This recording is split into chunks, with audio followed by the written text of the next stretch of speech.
Let's add salt to the cornmeal and mix well.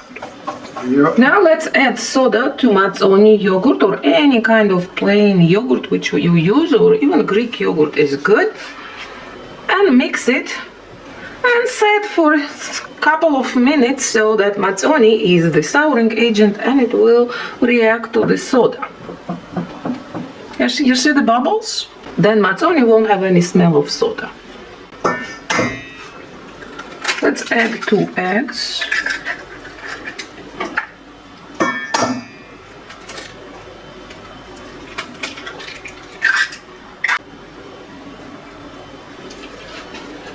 Add matsoni.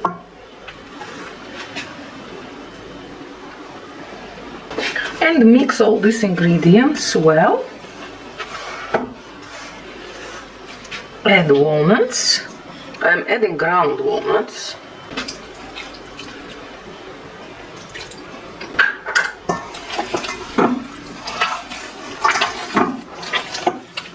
Five minutes or longer you actually knead the dough, it's better.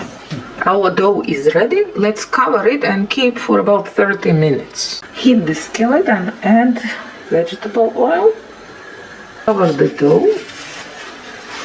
You'll need some warm water because it will be easier to shape the Mchadi corn cakes. So wet your hands.